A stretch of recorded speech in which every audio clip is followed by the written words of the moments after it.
Y ahora, con ustedes, el pastor Sugel Michelén, en la sesión Crianza contra Cultura, pensando bíblicamente en medio de un mundo secular. Bueno, Lester habló de que se sentía un poco viejo. Nosotros tuvimos a Katy en casa, no sé si ella se acuerda, pero ella tenía 6 años de edad. Y aquí estamos, todavía. Damos muchísimas gracias al Señor por darnos esta hermosa oportunidad de traer estas charlas. No voy a predicar, voy a dar una charla y yo distingo una cosa de la otra.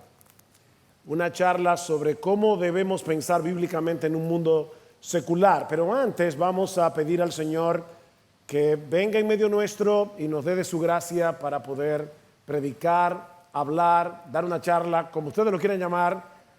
Cuando yo doy una charla normalmente o un taller es un preditaller. Soy predicador, es difícil, pero vamos a orar para que este taller, charla, que el Espíritu Santo lo use en la vida de cada uno de ustedes. Vamos a orar.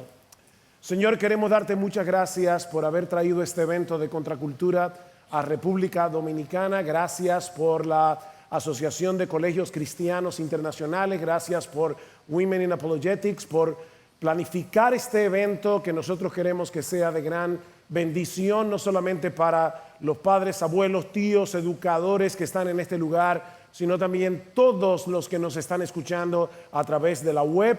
Te pedimos, oh bendito Señor, que tú tomes tu palabra y la apliques con poder en nuestros corazones para edificación y aún para salvación, porque te lo pedimos en Cristo.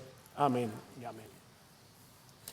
En el año 1974, un joven de Arabia Saudita, de familia adinerada, entró a la universidad para estudiar administración de empresas e ingeniería. En ese tiempo era un joven tímido, sumamente respetuoso de los demás, pero al caer bajo la influencia de un talentoso profesor, este joven sufrió un cambio radical en su forma de pensar. El ejemplo de disciplina de este profesor, así como también su templanza, su devoción a la fe que profesaba, causó tal impacto en él que lo transformó literalmente en un fanático religioso.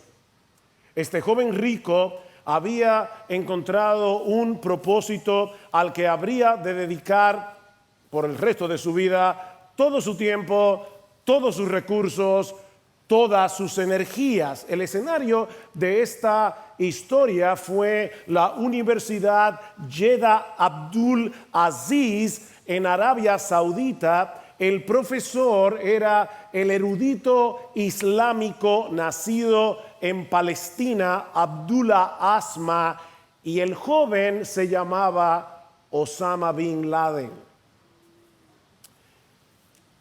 Este profesor llevó con éxito su cosmovisión, su forma de pensar a la mente de este joven. Y todos conocemos los resultados.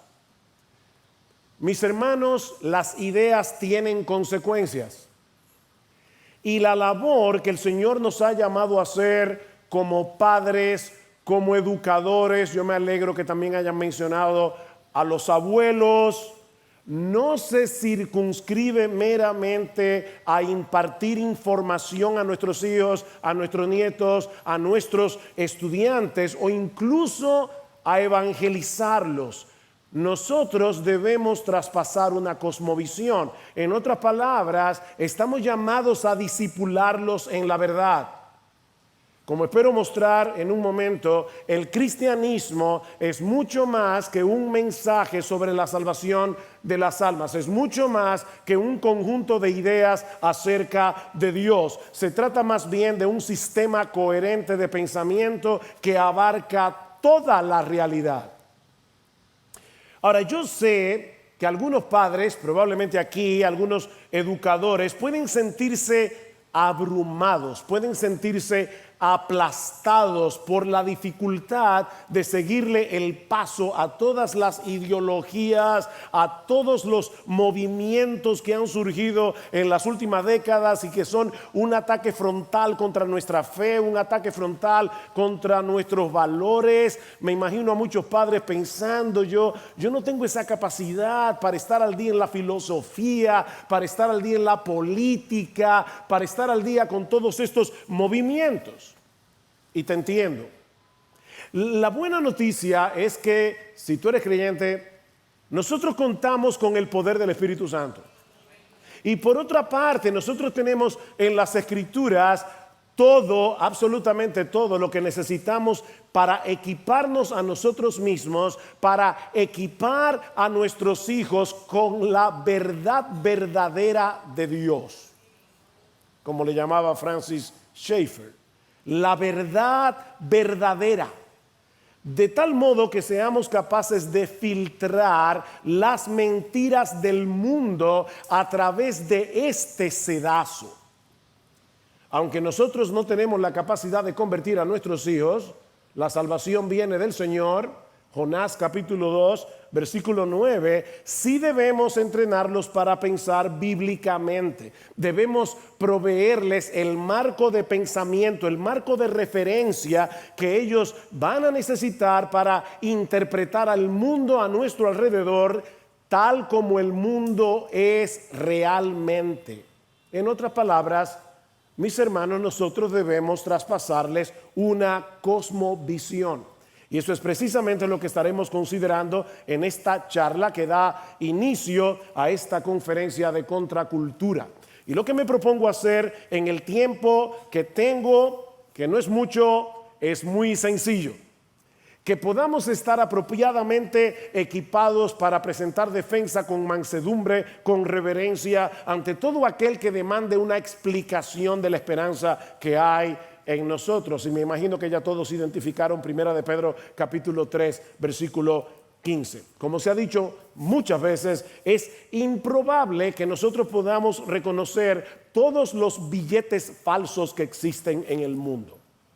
Pero si conocemos bien el papel moneda verdadero, vamos a poder identificar cualquier falsificación. Bueno, lo que yo quiero mostrarles es el papel moneda verdadero que circula en el reino de Dios. Y cuando vengan los papeles moneda falsificados, vamos a poder identificarlos. Entonces, en primer lugar, mis hermanos, ¿a qué nos referimos cuando hablamos de cosmovisión? Bueno, tal como su palabra lo indica, la cosmovisión es la perspectiva que tenemos del cosmos. ¿Ya entendieron, verdad? Todos ustedes saben lo que es la palabra cosmos. Lo que pasa es, como yo le digo a mis estudiantes de filosofía en el Colegio Cristiano Logos, es que tú no sabes que lo sabes. Pero hay una palabra en español que todas las mujeres conocen y que se derivan de la palabra cosmos. Es la palabra cosmético. La palabra cosmos es una palabra griega que es lo distinto, lo diferente al caos. Significa orden, sistema, arreglo. Cuando se usa en el contexto de la cosmovisión, nosotros estamos hablando de este orden creado, de este sistema que conocemos. Es el conjunto de creencias más básicas que cada persona posee acerca de la realidad, acerca del cosmos. Es una visión del cosmos. Es un marco de referencia que abarca las convicciones más básicas de todo ser humano. ¿Qué pensamos acerca de Dios? ¿Qué presuponemos acerca de la realidad? ¿Qué presuponemos acerca del conocimiento? De los valores éticos, de los valores estéticos, del fin último de nuestra existencia, de la vida después de la vida, etcétera. ¿Tú tienes alguna idea acerca de todo eso? La cosmovisión funciona como un par de lentes. Si tú tienes unos lentes, espejuelos, y ese lente no posee una gradación correcta, tú vas a ver el mundo borroso. Bueno, lo mismo ocurre cuando tienes una cosmovisión equivocada. Si tus presuposiciones están erradas, tus conclusiones, tus decisiones estarán erradas también. Ahora, el problema con este tema de la cosmovisión es que muchas personas no están críticamente conscientes de sus presuposiciones y por lo tanto no pueden evaluar objetivamente lo que creen. Una de las cosas que fácilmente pasamos por alto al mirar el mundo a través del lente de la cosmovisión es el lente mismo. ¿A cuántos de ustedes no les ha pasado que están como locos buscando sus espejuelos para descubrir que lo tienen puesto?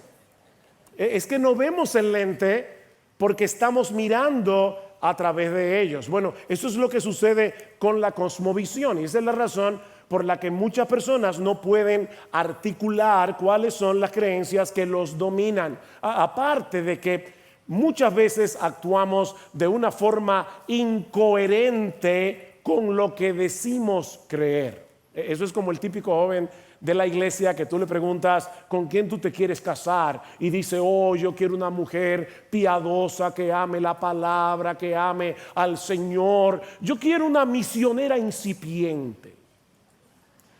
Pero de repente llega una joven acabadita de convertir a la iglesia, muy bonita por cierto, y de inmediato este joven comienza a discipularla. La figura puede más que la piedad. Ahora, independientemente de eso, de que somos incoherentes, todos tenemos una cosmovisión. Tú tienes una cosmovisión, tú tienes una cosmovisión. Todos tenemos una cosmovisión que determina nuestras decisiones, así como la forma como evaluamos todo lo que sucede a nuestro alrededor. ¿Ustedes creen que ser dominicano es simplemente tener un pasaporte dominicano? ¿Es haber nacido aquí o tener una residencia dominicana? No, nosotros tenemos una cultura llena de presuposiciones que absorbemos desde que nacimos como el aire que respiramos. Los dominicanos pensamos que el tiempo es bien flexible. Yo siempre he dicho que nosotros los dominicanos somos increíblemente puntuales. Tú invitas a un dominicano a una reunión que empieza a las 8 y llega a las 9 en punto. Tenemos una perspectiva del tiempo diferente a como la tienen otros países. Eso es parte de nuestras presuposiciones. Eso es parte de la cosmovisión que vamos absorbiendo sin darnos cuenta. Y aunque no todas esas presuposiciones pueden ser sistematizadas y etiquetadas en un sistema de pensamiento particular, existen dos cosmovisiones predominantes que se oponen la una a la otra en el mundo occidental: el secularismo o naturalismo y el cristianismo o teísmo bíblico. Por supuesto, hermanos, existen otras creencias al margen de estas dos, como el animismo, por ejemplo, que no está ausente en países como los nuestros, pero podemos englobar muchas de las ideologías con las cuales estamos luchando actualmente en una sola cosmovisión: el secularismo o naturalismo, que luego vamos a contrastar con la cosmovisión cristiana. Entonces, habiendo definido lo que es cosmovisión, veamos ahora qué es el secularismo, una palabra que usamos muchísimo constantemente. La palabra secular proviene del latín seculum, y la palabra seculum significa mundo, pero no en un sentido físico, sino más bien en un sentido temporal. No estamos hablando de este planeta que estamos pisando actualmente. Estamos hablando de nuestra era, estamos hablando de este tiempo, la temporalidad de este mundo. Si le añadimos el sufijo ismo, secularismo, cada vez que ustedes escuchen una palabra que termine con esas 4 letras, ismo, ya tú sabes que estamos hablando de un sistema de pensamiento. El comunismo, el socialismo, el cristianismo, todo lo que termina en ismo es un sistema de pensamiento. Así que, ¿qué es el secularismo? Es una cosmovisión que ignora la realidad más allá de este mundo presente. ¿Se entendió? Es una cosmovisión, es una forma de pensar, es una serie de presuposiciones que ignora la realidad más allá de este mundo presente. Asociado al secularismo encontramos el naturalismo, el cual afirma que todo lo que ocurre en el universo puede ser explicado en términos naturales sin tomar en cuenta ninguna realidad más allá de la materia. O sea, en el naturalismo no hay lugar para la intervención de Dios. En el naturalismo no hay lugar para la intervención de ningún agente sobrenatural. En el naturalismo no existe el alma, solo existe la materia. La materia, dicen ellos, es la única realidad. Yo no sé cuántos de ustedes recordarán, y ahí van a revelar su edad, pero cuando nosotros éramos más jóvenes, siempre en Semana Santa daban una serie de televisión que a mí me fascinaba. Yo no era creyente en esa época.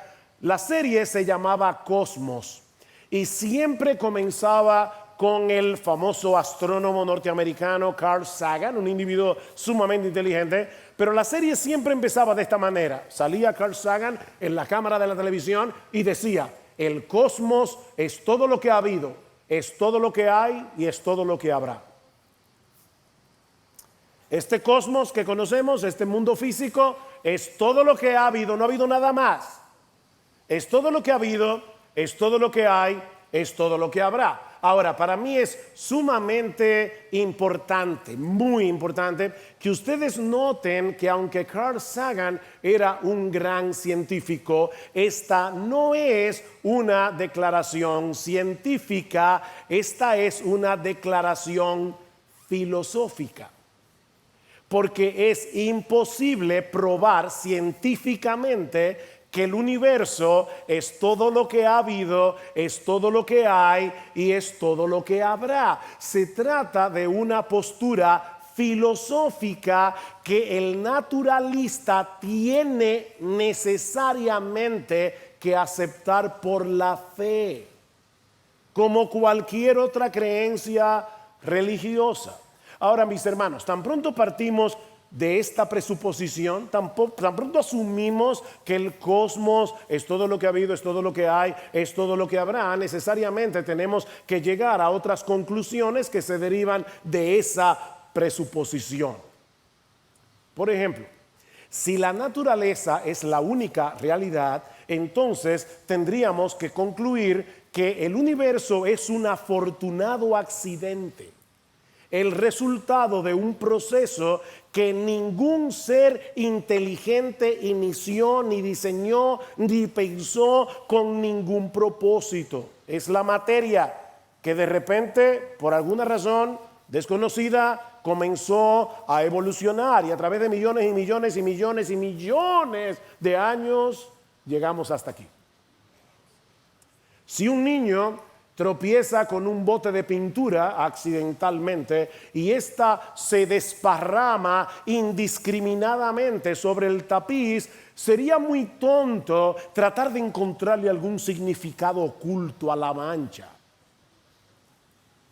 Puede que sea estéticamente hermosa, por pura casualidad, pero sigue siendo algo accidental.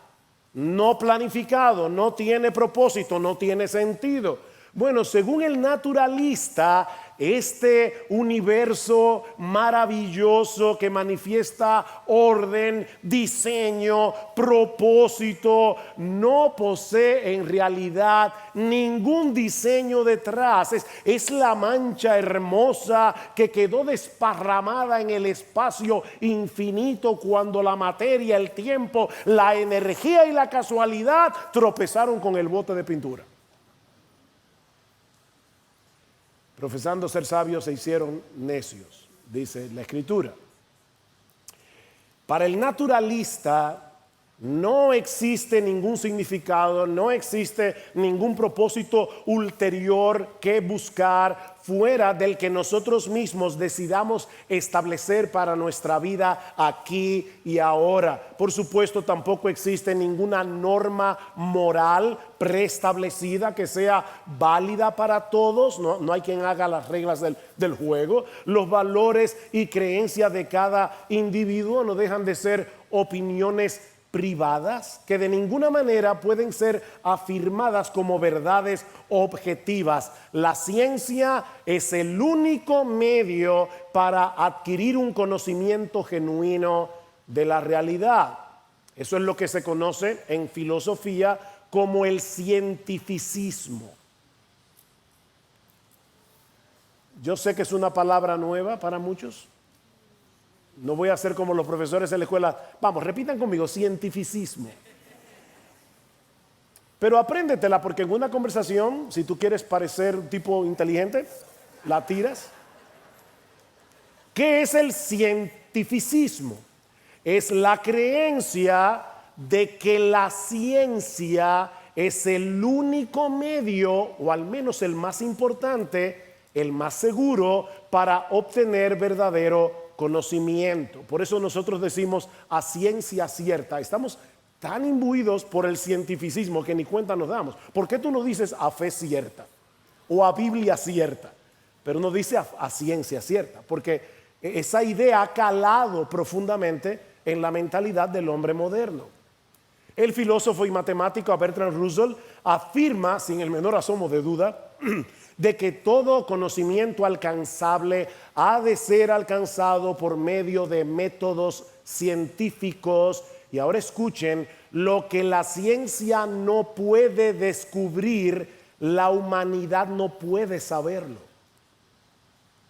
Repito, lo que la ciencia no puede descubrir, la humanidad no puede saberlo. Ahora, yo espero que ya ustedes estén tan amolados en estos minutos que hemos estado hablando, que ya ustedes se dieron cuenta que eso que dijo Bertrand Russell tampoco es científico.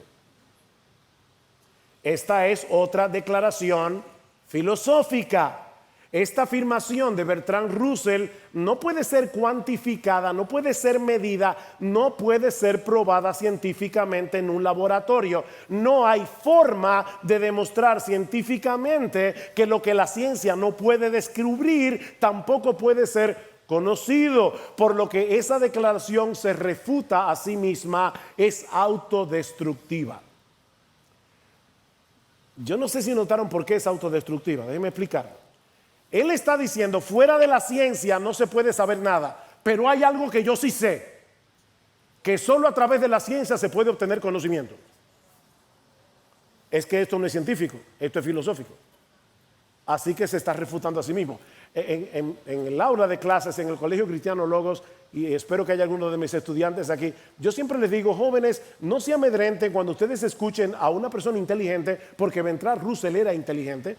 No se amedrenten cuando ustedes escuchen a una persona inteligente decir una tontería, porque sigue siendo una tontería dicha por una gente inteligente. Y todas estas teorías pseudocientíficas, le digo yo a mis estudiantes, siempre debe traerles a la mente Misión Imposible. ¿Ustedes recuerdan esa serie, no la película de este señor Cruz, no, que no es Cruz, de Tom Cruise? No, estoy hablando de la serie vieja. Cuando Jim Feld recibía una cinta magnetofónica y se le describía cuál era la misión, y siempre al final decía, esta cinta se autodestruirá en 5 segundos, buena suerte, Jim. Bueno, miren, mis hermanos, todas estas teorías pseudocientíficas, créanme, se autodestruyen en 5 segundos. Ahora, para que no me malentiendan, yo no estoy diciendo que la ciencia sea inútil. Yo no estoy diciendo que los cristianos debemos oponernos a la ciencia, ya hablaremos de eso un momento. A lo que nos oponemos es al cientificismo que se ha adueñado de la mayoría de nuestras universidades occidentales a partir de mediados del siglo XIX. Eso antes no era así, antes de esa fecha. El cientificismo no solo es autocontradictorio, ya lo hemos dicho, sino que limita considerablemente el conocimiento. Un pensador cristiano llamado John Lennox lo explica de esta manera, en una forma muy sencilla. Vamos a suponer por un momento que mi tía Matilde ha preparado un delicioso pastel y que invita a un grupo de científicos de renombre mundial a analizar el pastel. El experto en nutrición nos informará del contenido en calorías del pastel y su efecto nutritivo. El bioquímico nos hablará de las proteínas, de las grasas, etc.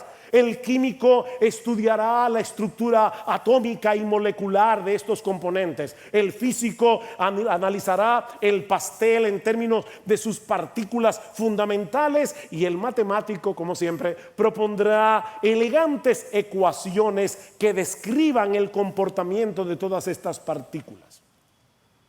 Pregunta. Y de verdad, mira, créeme, tú no tienes que ser astrofísico para responder esta pregunta.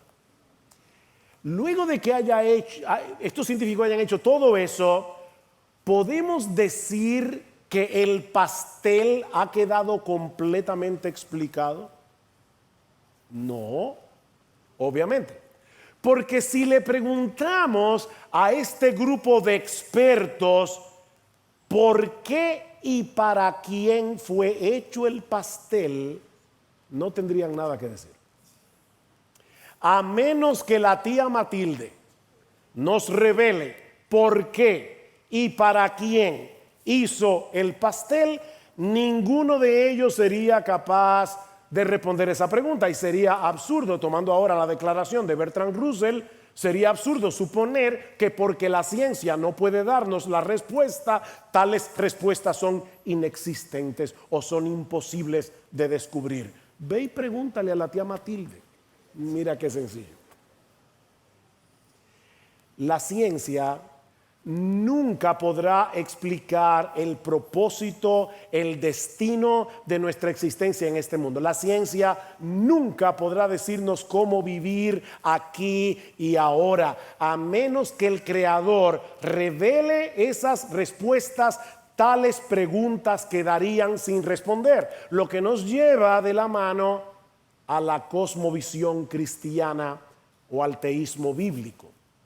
Esta cosmovisión parte de la premisa de que Dios existe, de que Él es un ser personal, no es la fuerza de Star Wars, es un ser personal que creó todas las cosas con un propósito y que se ha revelado a través de su creación y se ha revelado a través de su palabra, la Biblia.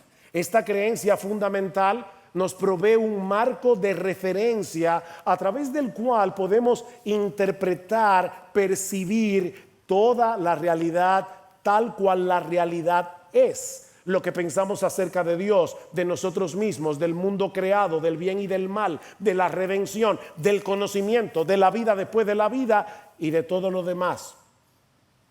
Podemos sintetizar los contornos de esta cosmovisión en estas 4 declaraciones. En primer lugar, Dios es real y Él es la fuente de toda verdad. En otras palabras, mis hermanos, toda verdad es verdad de Dios sin importar quién la diga. Por eso nosotros no despreciamos el quehacer científico de un ateo. Porque si llegó a una declaración verdadera, sigue siendo verdadera. Toda verdad es verdad de Dios. Me encanta como lo dijo un padre de la iglesia del siglo II, Justino Mártir. Él decía, todo lo que ha sido bien dicho le pertenece a los cristianos. Todo lo que ha sido bien dicho le pertenece a los cristianos. En segundo lugar, Dios se ha revelado. Dios se ha revelado en su palabra, en su creación y sobre todo en su Hijo, nuestro Señor Jesucristo. Salmo 19, la mayoría de ustedes probablemente se lo sabe de memoria. Los cielos cuentan la gloria de Dios, el firmamento anuncia la obra de sus manos, un día emite palabra a otro día. Ustedes conocen el Salmo.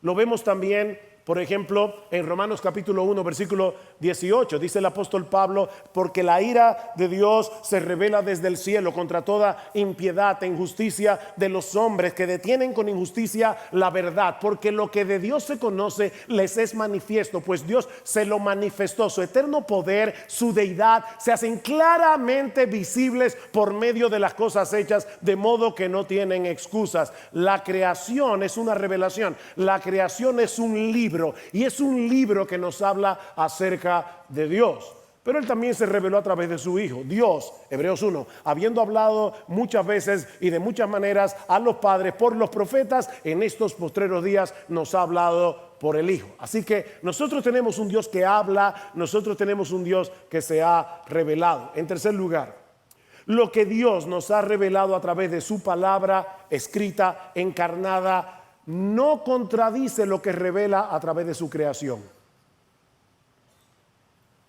Eso es importante. Lo que Dios nos ha revelado en este libro, sea Dios veraz y todo hombre mentiroso, lo que Dios nos ha revelado en este libro, su palabra escrita y en su palabra encarnada, su Hijo, no contradice lo que revela en su creación. Yo cité hace un momento el Salmo 19. Y si notaron, el Salmo 19 es un salmo que nos habla de las dos revelaciones de Dios. Los versículos 1 al 6 habla de la revelación de Dios a través de todo lo creado. En los versículos 7 en adelante habla de su revelación escrita. Pero ambos libros tienen el mismo autor, y es Dios. Y por lo tanto, ninguno de esos dos libros se puede contradecir. Si los científicos llegan a conclusiones que son contrarias a la verdad verdadera de Dios revelada en su palabra, mis hermanos, sea Dios veraz y todo hombre mentiroso. Dios siempre tiene la razón.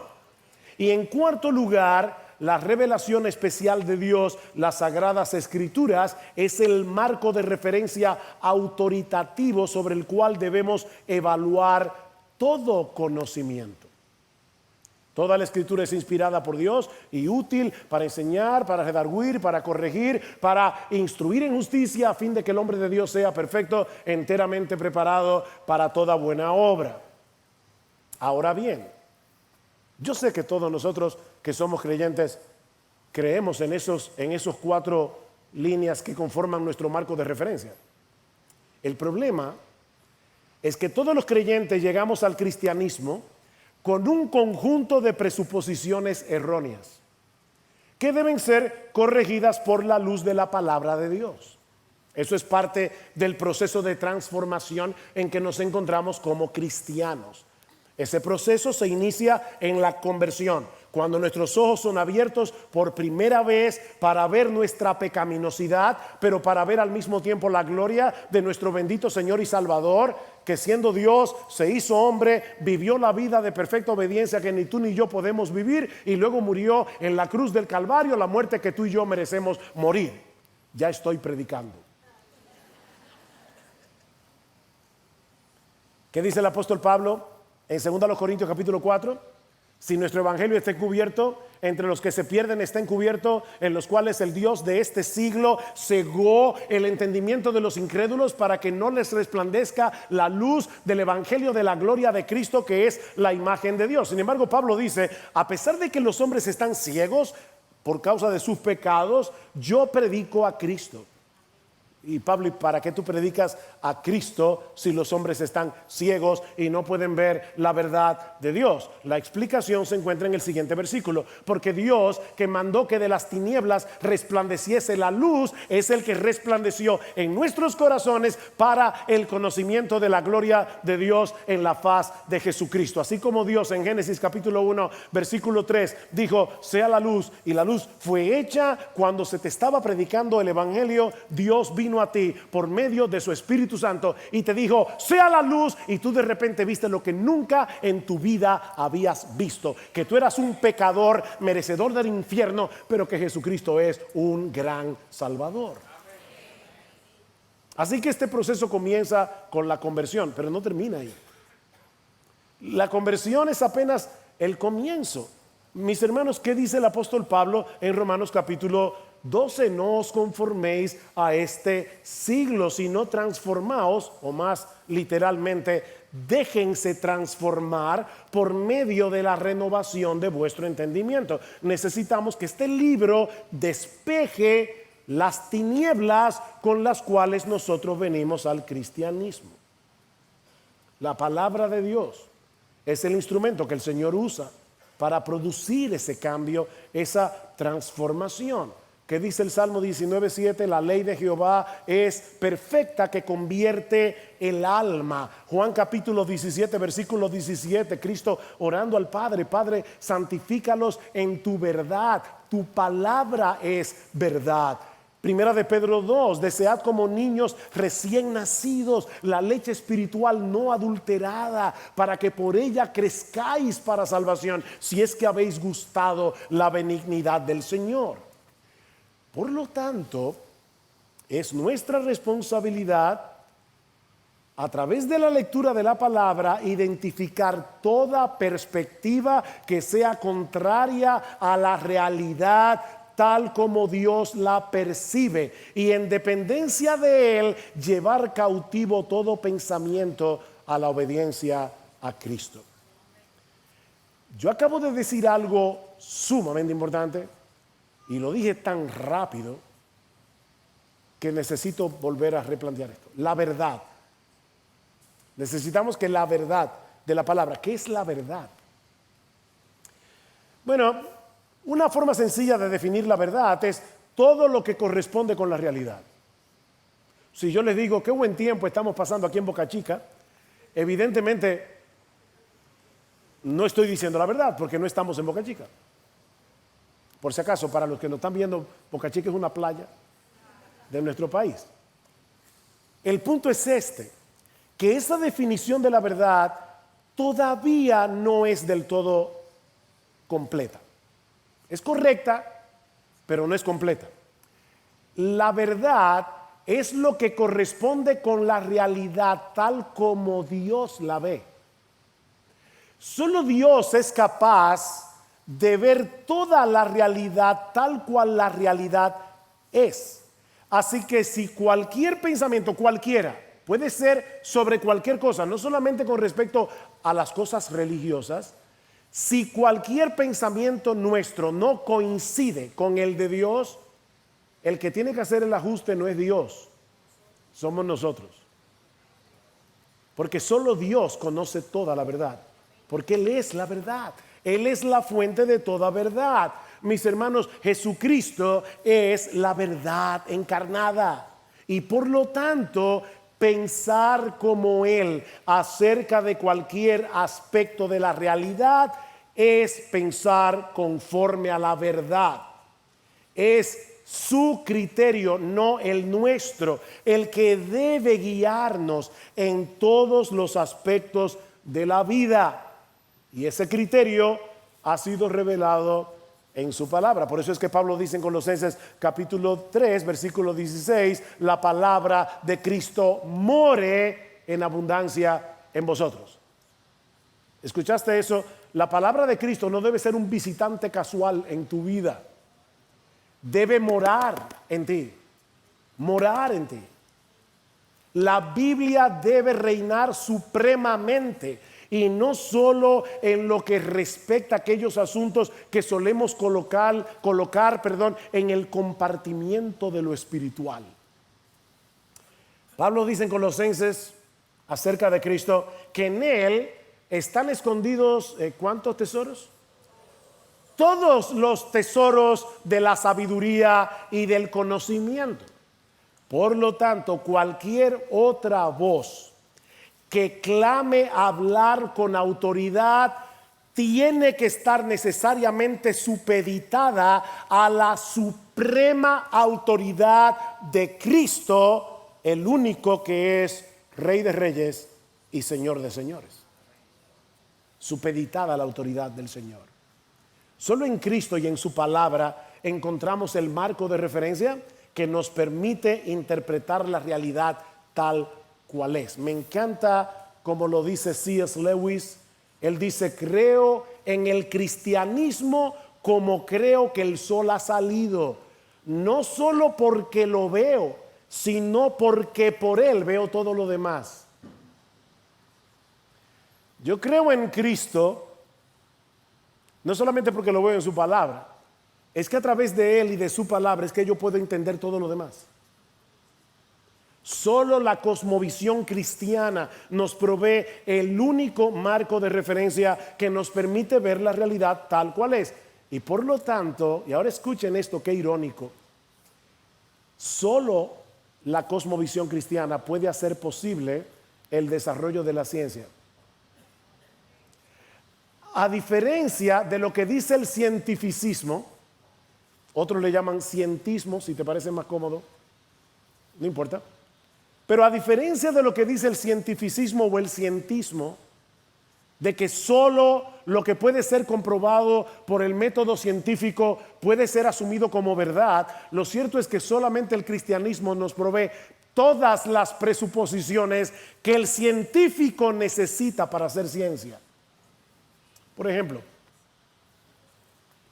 todo científico tiene que presuponer que el conocimiento es posible de alcanzar. ¿Cómo lo sabe? Eso no puede ser probado científicamente, que el conocimiento sea posible de alcanzar. Todo científico tiene que presuponer que el universo es regular y es uniforme. Yo no sé si fue verdad eso de que Newton, que le cayó una manzana en la cabeza y ahí él comenzó a elaborar la ley de la gravedad. Ahora, si eso fue cierto, yo no me imagino a Newton yendo por todo el planeta Tierra a ver si en todas las partes la manzana cae. Porque él presupone que en el universo todo es regular, es uniforme, pero eso no se puede probar científicamente.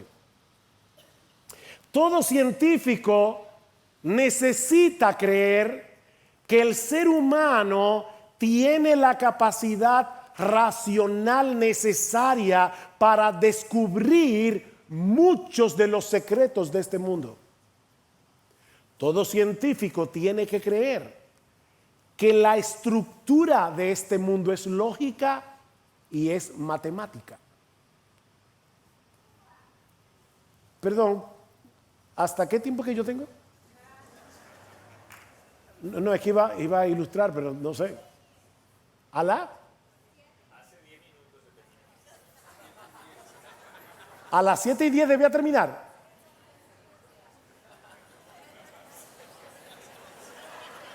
Se van a quedar con la duda de qué era lo que yo quería decir. Ahora, el punto es este, ya debe aterrizar este avión. Ninguna de esas presuposiciones serían posibles a menos que un creador inteligente haya hecho el universo poseyendo orden y unidad y uniformidad, y le haya dado al hombre creado a su imagen y semejanza la capacidad de comprender los mecanismos que sostienen el buen funcionamiento de lo creado. De hecho, y como bien ha señalado el renombrado historiador de la ciencia llamado John Hedley Brooke, los científicos del siglo XVII presuponían que su trabajo consistía, oigan esto, en la búsqueda de orden en un universo regulado por un creador inteligente. Así veían los científicos su propia labor. Mis hermanos, podemos afirmar sin lugar a dudas que la cosmovisión cristiana es la única que nos provee el marco de referencia que necesitamos para distinguir la verdad del error, para adquirir conocimiento verdadero. Ahora, antes de concluir, y ya concluyo, de verdad. Mis hermanos, a la hora de defender lo que creemos, porque esto es importante, debemos hacerlo con firmeza, debemos hacerlo con convicción, pero también con gracia. Si queremos representar adecuadamente al Dios de toda gracia y de toda verdad, no olvidemos que es con mansedumbre y con reverencia que debemos dar razón de la esperanza que hay en nosotros. Y padres, eso es más importante cuando estamos delante de nuestros hijos. Un autor cristiano resalta el hecho de que tanto Pedro como Pablo en el Nuevo Testamento nos dicen que debemos ser administradores o dispensar la gracia de Dios. ¿Ustedes se acuerdan aquellos atomizadores o dispensadores antiguos que las mujeres usaban para ponerse perfume? ¿Se acuerdan de eso? Apretaban una perilla de goma y por el otro extremo salían disparadas gotas de perfumes. Unas cuantas gotas eran suficientes para perfumarse bien, y si apretabas varias veces la perilla, cambiabas la atmósfera del cuarto entero. Dice este autor: así es como debería funcionar la gracia. No convierte al mundo entero ni a toda una sociedad, pero sí enriquece la atmósfera. Ahora, me preocupa que la imagen de los cristianos que prevalece haya cambiado el atomizador de perfume a otro rociador diferente, el exterminador de insectos. Allí va una cucaracha, aprieta y rocía. Allá hay una mancha de mal, aprieta y rocía. Algunos cristianos que yo conozco han asumido el papel de exterminadores de males en la sociedad infestada de maldad que nos rodea. Pero lo cierto es, mis hermanos, que no somos exterminadores, somos siervos de Dios, que queremos dar a conocer al Dios de toda gracia que se ha revelado en Cristo para salvación de los pecadores. La apologética, que me encanta, pero en sí misma no convierte a nadie. La función de la apologética es despejar los escombros de incredulidad para abrirle paso al evangelio, que es poder de Dios para salvación. Así que el Señor nos ayude. Primero, a tener un entendimiento cada vez más profundo de la verdad verdadera de Dios revelada en su palabra y sus implicaciones. Segundo, que seamos cada vez más coherentes con la fe que profesamos. Tercero, y que estemos cada vez mejor equipados para derribar argumentos y toda altivez que se levanta contra el conocimiento de Dios, llevando cautivo todo pensamiento a la obediencia a Cristo. Muchas gracias.